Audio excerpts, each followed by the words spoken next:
Hello students, आप लोगों ने डिमांड और उसके बेसिक कंसेप्ट्स क्लियर जो है पढ़ लिए होंगे क्लियर कि नहीं। उसके बाद आज हमारा जो टॉपिक है वो है इलास्टिसिटी ऑफ डिमांड, मांग की लोचशीलता। लोचशीलता का मतलब पता है ना क्या होता है? फ्लेक्सिबिलिटी, खिंचाव। तो डिमांड की खिंचाव, डिमांड किस और खिंचाव महसूस करती है, इसको हम क्या बोलते हैं? इलास्टिसिटी। उसका जो मेजरमेंट है उसको हम किसके द्वारा करते हैं? इलास्टिसिटी ऑफ डिमांड के द्वारा करते हैं। जो हमें लॉ ऑफ डिमांड है वो हमें ये कहता है कि other things being remaining constant, when there is fall in price there will be rise in demand and vice versa. ठीक है, कीमत के कम होने पर मांग बढ़ती है और कीमत के बढ़ने पर मांग कम होती है। ये इन्वर्स रिलेशनशिप है। और ये रिलेशनशिप कैसा रिलेशनशिप है? क्वालिटेटिव रिलेशनशिप है। और ये हमें जो लॉ है वो भी क्वालिटेटिव स्टेटमेंट है। ये सिंपली हमें बताती है कि कीमत के गिरने पर मांग बढ़ती है और कीमत के बढ़ने पर मांग कम होती है। लेकिन कितनी होती है? How much change will occur due to change in price. इसका पता जो है हम लॉ ऑफ डिमांड के द्वारा नहीं बता सकते, क्योंकि लॉ ऑफ डिमांड जस्ट हमें क्या बताती है? डायरेक्शन बताती है, दिशा बताती है। उसकी मात्रा का अनुमान लगाने के लिए इकोनॉमिक्स में एक और कंसेप्ट है जिसको हम क्या बोलते हैं? इलास्टिसिटी ऑफ डिमांड बोलते हैं। इलास्टिसिटी क्या होती है? The elasticity of demand measure the responsiveness of quantity demanded of a good to change in its price of goods and change in the consumer's income। जो मांग के संख्यात्मक तत्व है उसमें परिवर्तन होने के कारण हमारी मांग में परिवर्तन आता है। कितना परिवर्तन होने पर कितना परिवर्तन हमारी मांग में आएगा, इस चीज़ की मेजरमेंट लगाने के लिए हम किसका यूज़ करते हैं? इलास्टिसिटी ऑफ डिमांड का जो है पता लगाते हैं। इलास्टिसिटी ऑफ डिमांड का हम यूज़ करते हैं। It is the responsiveness of demand to change in its qualitative factor. Responsiveness क्या होता है? वो कितना जो है प्रभावशाली है, उसकी तरफ कितनी सेंसिटिविटी है, किस तरह खिंचाव होता है जब हमारी कीमत में परिवर्तन होता है या अन्य वस्तु कीमतों में परिवर्तन होता है या इनकम में परिवर्तन होता है। क्योंकि ये सारे फैक्टर क्या है हमारे पास? क्वालिटेटिव फैक्टर है। तो इस क्वालिटेटिव फैक्टर्स में चेंज होने पर हमारी मांग में कितना चेंज आएगा, इसके लिए हम किसका यूज़ करते हैं? इलास्टिसिटी ऑफ डिमांड का यूज़ करते हैं। मांग की लोचशीलता का यूज़ करते हैं। मांग की लोचशीलता से हमारा अभिप्राय क्या है? मांग की लोचशीलता से हमारा अभिप्राय है कि जब आपके पास मांग को प्रभावित करने वाले संख्यात्मक तत्वों में परिवर्तन आता है तो कितना परिवर्तन जो है मांग में आएगा, इस चीज़ का पता लगाने के लिए हमारे पास कंसेप्ट है मांग की लोचशीलता। क्योंकि हमारे 3 संख्यात्मक तत्व है, इस प्रकार से हमारे पास 3 प्रकार की इलास्टिसिटीज़ हैं। प्राइस इलास्टिसिटी ऑफ डिमांड, इसको हम ईडी लिखते हैं। इनकम इलास्टिसिटी ऑफ डिमांड, इसको ईवाईडी लिखते हैं। और cross elasticity of demand of X for Y. हमारे पास मांग की लोचशीलता, मांग की आय लोचशीलता और आड़ी लोचशीलता, ये हमारे पास 3 कंसेप्ट है जो हम क्या करेंगे? पढ़ेंगे। हमारा जो पहला कंसेप्ट है वो है प्राइस इलास्टिसिटी ऑफ डिमांड, जिसको हम किसे डिनोट करते हैं? ईडी से डिनोट करते हैं। Price elasticity of demand is the measure of responsiveness of quantity demanded of a good to change in its price, other things being equal. कीमत की लोचशीलता से हमारा अभिप्राय क्या है? ये वो हमारे पास मैयर है, ये वो मात्रा है जिसके द्वारा ये हम जो है मापते हैं कि कीमत में परिवर्तन होने पर मांग में कितना परिवर्तन होगा जब अन्य बातें क्या रहेंगी? समान रहे। ये हमारे पास किसके बराबर होती है? Percentage change in quantity demanded due to percentage change in price. कीमत में परिवर्तन होने पर मांगी गई मात्रा में कितना परिवर्तन होगा, इसका अनुमान हम किसके द्वारा लगाते हैं? प्राइस इलास्टिसिटी ऑफ डिमांड के द्वारा लगाते हैं। क्योंकि इन दोनों के बीच में कैसा संबंध होता है? नेगेटिव संबंध है। क्योंकि इन दोनों का जो ढलान है वो कैसी है? नेगेटिव है। निशान जो है वो माइनस का आना चाहिए, लेकिन जो सिचुएशन है हमारे पास इसके कारण जो हम ऐसे बोलेंगे -4 एंड -2, तो -2 क्या आएगा? बड़ा आएगा। -4 क्या हो जाएगा? छोटा आएगा। तो इस एम्बिग्यूटी को दूर करने के लिए हम माइनस साइन को क्या करते हैं? इग्नोर करते हैं और सीधे जो हमारे पास इलास्टिसिटी आती है, मान लो 2 आती है या 1.5 आती हैं, 1 आती हैं, 3 आती हैं, 4 आती है, तो उसको हम एब्सोल्यूट वैल्यू में जो है बताते हैं। तो प्राइस इलास्टिसिटी ऑफ डिमांड जो है हमारे पास जो इलास्टिसिटी ऑफ डिमांड है वो कारण और इफेक्ट में क्या है? रेशो है। कारण क्या है हमारे पास कीमत, और इसका प्रभाव क्या है हमारे पास मांगी गई मात्रा। तो कीमत में परिवर्तन होने पर मांगी गई मात्रा में कितना परिवर्तन आएगा, इस बात का अनुमान हम किसके द्वारा लगा सकते हैं, प्राइस इलास्टिसिटी ऑफ डिमांड के द्वारा लगा सकते हैं। Price elasticity of demand is the measurement of the extension and contraction of demand in response to some change in the price of commodity. कि मांग में कितना संकुचन, कितना जो विस्तार होगा जब उस वस्तु की कीमत में क्या होगा, परिवर्तन होगा। ये किसको मेजर करता है, किस फैक्टर को, कीमत। कीमत कारण है और इसका प्रभाव क्या है, क्वांटिटी डिमांडेड है। तो इलास्टिसिटी ऑफ डिमांड बेसिकली हमारे पास क्या है, find out the qualitative change in the demand, क्योंकि law of demand states only the that is your qualitative. तो संख्यात्मक परिवर्तन को जानने के लिए हमारा जो मेथड रहता है वो क्या रहता है, इलास्टिसिटी ऑफ डिमांड रहता है। अब नेक्स्ट है हमारे पास degrees of price elasticity of demand. जो इलास्टिसिटी ऑफ डिमांड कितने प्रकार की होती है, कितनी श्रेणियां हैं, यानी कि 1 है, 2 है, 5 है, 0 है, इसका अनुमान हम किसकी तरह लगा सकते हैं। इसके लिए हमारे पास जो कंसेप्ट आता है वो है degrees of price elasticity of demand. उसमें सबसे पहले आती है प्राइस परफेक्टली इलास्टिक डिमांड, पूर्णतया लोचदार मांग। पूर्ण लोचदार मांग वो सिचुएशन है जिसमें आपके पास जो हमारे पास बाजारी कीमत है, जो हमारे पास प्रिवेलिंग कीमत है, उस पर हमारी डिमांड क्या होती है, इनफाइनाइट होती है। अगर इसमें प्राइस में जरा सा भी जो है चेंज आता है तो हमारी डिमांड जो है बिल्कुल की बिल्कुल क्या हो जाती है, ज़ीरो हो जाती है। इस अवस्था में जो हमारा ईडी है, ED is equal to infinity के द्वारा होती है। इसका अनुमान जो है, इसका जो हम एक्सप्लेनेशन है वो किसके द्वारा लगा सकते हैं, टेबल एक डायग्राम बना के लगा सकते हैं। आपको पता ही है, ओ एक्स एक्सिस पे हम क्वांटिटी लिखते हैं और ओ वाई एक्सिस पे हम कीमत लिखते हैं। हमारा जो डी डी कर्व है वो it is parallel to O X axis at the price. हमारे पास मान लो 4 प्राइस है, तो अगर हमारे पास प्राइस जो है जरा सी बढ़ जाती है, 4 पे 20 पैसे हो जाती हैं, 4.10 पैसे हो जाती है, तो हमारी डिमांड क्या हो जाएगी, बिल्कुल ज़ीरो हो जाएगी। तो perfectly elastic demand is situation when demand is infinite at the prevailing price, then in case ED will be equal to infinity. ED किसके बराबर होती है, यहाँ पर इन्फिनिटी के बराबर होती है। नेक्स्ट है हमारे पास परफेक्टली इनइलास्टिक डिमांड, पूर्णतया बेलोचदार मांग। पूर्णतया बेलोचदार मांग वो मांग होती है, वो सिचुएशन है या वो अवस्था है जिसमें कीमत में परिवर्तन आने पर हमारी मांग में कोई परिवर्तन नहीं आता है।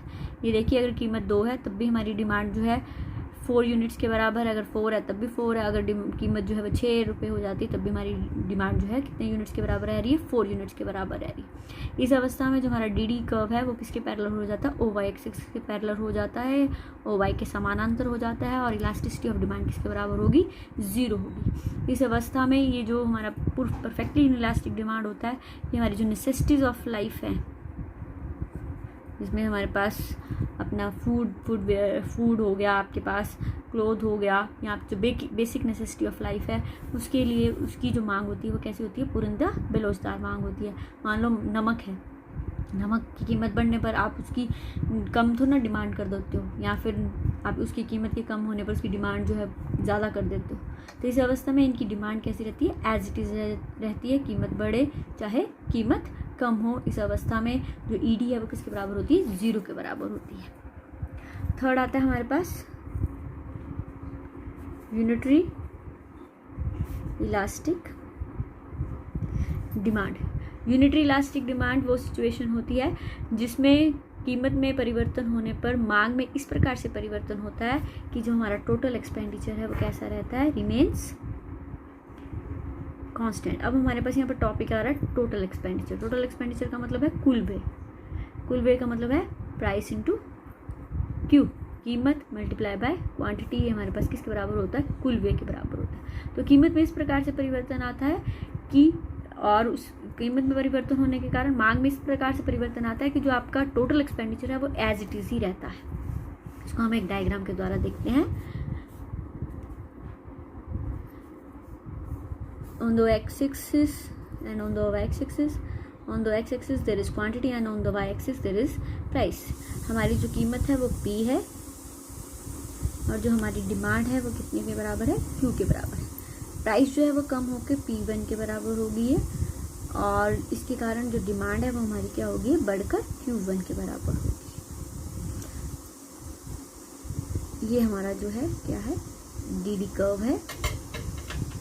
अगर हम OP प्राइस पे बात करें तो हमारा जो टोटल एक्सपेंडिचर है वो किसके बराबर है, OPCQ के बराबर है। और अगर हमारी कीमत OP1 के बराबर हो जाती है तो हमारा टोटल एक्सपेंडिचर किसके बराबर हो जाए, OP1DQ1 के बराबर हो जाए, क्योंकि OPCQ इज इक्वल टू ये जो है और ये जो है, ये वाला हिस्सा और ये वाला हिस्सा हमारे पास क्या है, बराबर है। OP1DQ1 हम ये ज़ूम करके चल रहे हैं कि ये जितनी कीमत में हमारे पास ये परिवर्तन हुआ है और ये हमारे पास मांग में परिवर्तन हुआ है, तो ये एरिया और ये एरिया हम क्या है, मान कर चल रहे हैं कि हमारे पास बराबर है। इसलिए टोटल एक्सपेंडिचर की जो वैल्यू है OPCQ किसके बराबर है, OP1DQ के बराबर है। तो इस अवस्था में ED किसके बराबर होगी, 1 के बराबर होगी। और एक चीज़ याद रखना, जब आप यूनिटरी इलास्टिक डिमांड की बात करते हो तो इस अवस्था में जो हमारी डिमांड कर्व की शेप आती है वो क्या होती है, उसको हम क्या बोलते हैं, रेक्टेंगुलर हाइपरबोला बोलते हैं। रेक्टेंगुलर हाइपरबोला का मतलब है इस डिमांड कर्व के किसी भी बिंदु पर अगर आप इलास्टिसिटी को मेजर करोगे तो वो किसके बराबर होगी, 1 के बराबर होगी। इसलिए इस सिचुएशन को, इस डायग्राम की इस स्थिति को, इस जो आपके पास फिगर आती है इसको हम क्या बोलते हैं, रेक्टेंगुलर हाइपरबोला बोलते हैं। ठीक है, ये 1 नंबर का क्वेश्चन आपके पास पूछा जाता है कि क्या कहलाई जाती है आपकी मांग वक्र का आकार। ओके, उसके बाद आता है हमारे पास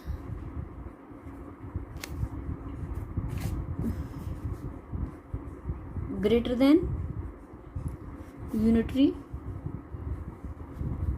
इलास्टिक डिमांड।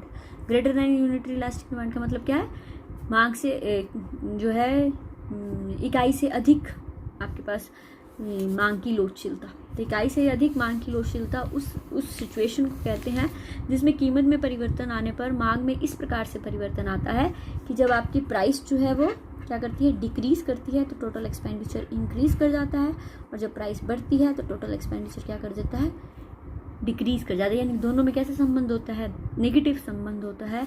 तो इस अवस्था को, इस पॉइंट को हम क्या बोलते हैं, इस अवस्था में हमारी जो ED है वो किसके बराबर होती है, ग्रेटर देन 1 के बराबर होती है। बहुत इंपॉर्टेंट कंसेप्ट हैं, आपको आते हैं ये कि what are the degrees of elasticity of demand.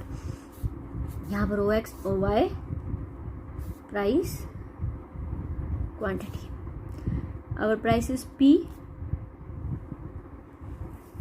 Demand is Q। हमारी प्राइस कम होकर क्या होगी है, P1 के बराबर होगी है। और इस अवस्था में हमारा जो टोटल एक्सपेंडिचर है वो OP1DQ1 के बराबर है। CD इन पॉइंट्स को अगर हम मिलाएंगे तो हमारे पास ये DD कर्व जो है हमें प्राप्त होगा। इस अवस्था में DD किसके बराबर होगी, ग्रेटर देन 1 के बराबर होगी। इसको किस प्रकार से इलिस्ट्रेट करेंगे कि अगर हमारा प्राइस OP है तो हमारा टोटल एक्सपेंडिचर किसके बराबर है, OPCQ के बराबर है। और अगर हमारी प्राइस कम होकर कितनी होगी है, OP1 होगी है, तो टोटल एक्सपेंडिचर जो है वो हमारा कितना हो गया, OP1DQ के बराबर हो गया। Since OP1DQ is greater than OPCQ, इस अवस्था में ED किसके बराबर होगी, ग्रेटर देन 1 के बराबर होगी। ये हम इस प्रकार से क्लियर करते हैं कि जब आपकी कीमत कम होती है तो टोटल एक्सपेंडिचर बढ़ता है, और जब कीमत जो है वो बढ़ती है टोटल एक्सपेंडिचर क्या होता है, कम होता है। इन दोनों में कैसा रिलेशनशिप बताना है आपने, नेगेटिव, प्राइस और टोटल एक्सपेंडिचर में। ठीक है, तो उस अवस्था में हमारी ED किसके बराबर आएगी, ग्रेटर देन 1 के बराबर आएगी। उसके बाद आएगा less than unitary elastic demand. Less than unitary elastic demand मांग की वो सिचुएशन होती है, या मांग की लोचशीलता की वो सिचुएशन होती है जिसमें कीमत में परिवर्तन होने पर मांग में इस प्रकार से परिवर्तन आता है कि जब आपकी कीमत कम होती है टोटल एक्सपेंडिचर भी कम होता है, और जब कीमत बढ़ती है तो टोटल एक्सपेंडिचर भी क्या होता है, बढ़ता है। दोनों में कैसा रिलेशनशिप है, पॉजिटिव रिलेशनशिप है। तो उस अवस्था में जो ED होगी वो किसके बराबर होगी, लेस देन 1 के बराबर होगी। It is a situation when change in quantity demanded in response to change in price of the commodity is such that total expenditure on the commodity decreases when price falls and total expenditure increases when price rises.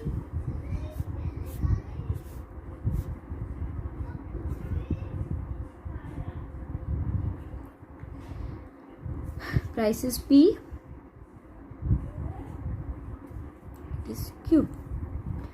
Price decreases to P1, it is Q1. This is your demand curve. This C point, this is D point. आप इसको कोई भी point depict कर सकते हैं. यहाँ पे ED is less than 1. इस प्रकार से शो कर सकते हैं कि हमारा जो ये ED लेस देन 1 है, हमारा जो OP प्राइस है उसमें हमारा टोटल एक्सपेंडिचर किसके बराबर है, OPCQ के बराबर. और जो हमारा प्राइस जो है वो OP1 है, उस पर टोटल एक्सपेंडिचर किसके बराबर है, OP1DQ के बराबर है. सिंस जो हमारे पास क्या है, जब कीमत कम हो रही है तो OP1DQ1 भी क्या है, it is less than OPCQ. इसका मतलब है यहाँ पर ED किसके बराबर है, लेस देन 1 के बराबर. यहाँ पर देखो आप फिगर से पता चल रहा है OPCQ है, ये ज़्यादा है, और ये हमारे पास क्या है, वैल्यू क्या है, कम है. यहाँ पर ED किसके बराबर होगी, लेस देन 1 के बराबर होगी. यानी कि दोनों में कैसा संबंध होगा, जब पॉजिटिव रिलेशनशिप होगा तो उस अवस्था में ED किसके बराबर होगी, लेस देन 1 के बराबर होगी. तो ये बहुत इंपॉर्टेंट हमारे पास क्या है, degrees of price elasticity of demand है.